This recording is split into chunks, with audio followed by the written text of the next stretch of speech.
If you're divorcing a narcissist and you're worried about court, I want to be very clear about something right from the start. Winning in court has far less to do with how right you are and far more to do with what you don't do along the way. There are a few common mistakes I see women make over and over when divorcing a narcissist.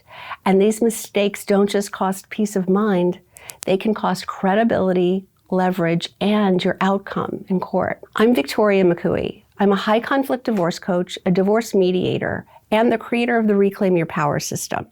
I work with women every day who are divorcing narcissistic partners, and many of them are smart, capable, reasonable women who unintentionally hurt their own cases by responding the way a healthy person would.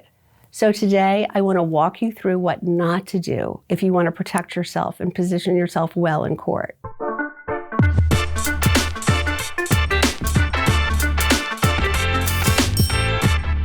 First, let's talk about why this matters.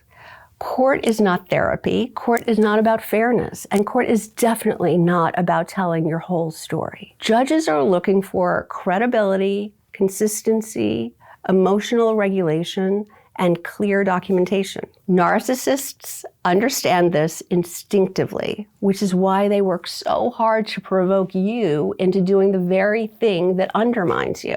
Here's what not to do. 1, do not over-explain or defend yourself. One of the biggest mistakes I see is over-explaining. You explain your intentions, you explain your emotions, you explain your side of the story again and again. And every explanation gives the narcissist more material to twist and distort and weaponize. In court, less is more. Clarity beats explanation every time. Number 2, do not send emotional emails or texts. If you take nothing else away from this video, take this. Anything you send may someday be read aloud in court. Angry emails, long emotional texts, messages sent when you're hurt or scared or triggered. These don't make the narcissist look bad, they make you look unstable. And narcissists know exactly how to bait you into putting something in writing that hurts your credibility. Number 3, do not try to set the record straight. This one is so tempting. They lie, they exaggerate, they rewrite history, and your instinct is to correct them. But court is not the place for emotional truth. It's the place for provable facts. Trying to correct every lie makes you look reactive. Documenting patterns makes you look credible. Number 4, do not assume informal agreements will be honored. Verbal agreements, handshake deals, don't worry, I'll take care of it. If it's not written, formalized, and enforceable, it does not exist.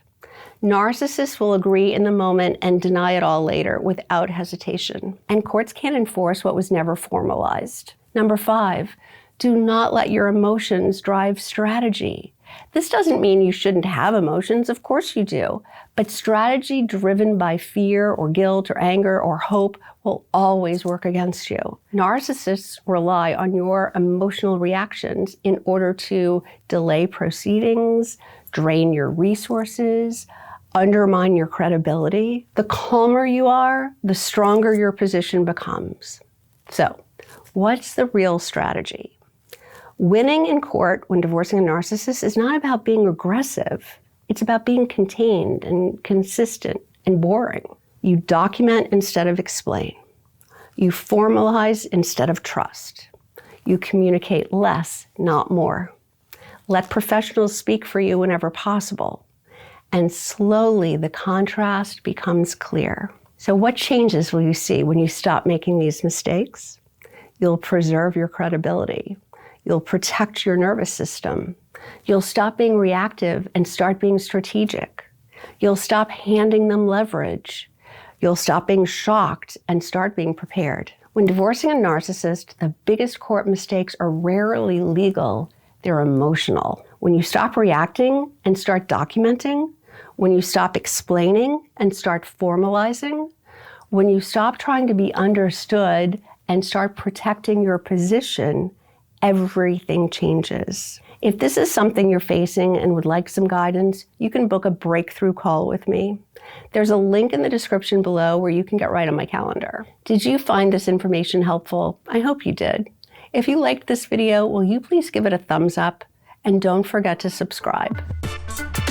Thanks so much for watching. I've linked a couple of other videos here that I think you might also like, so I hope I see you in the next video.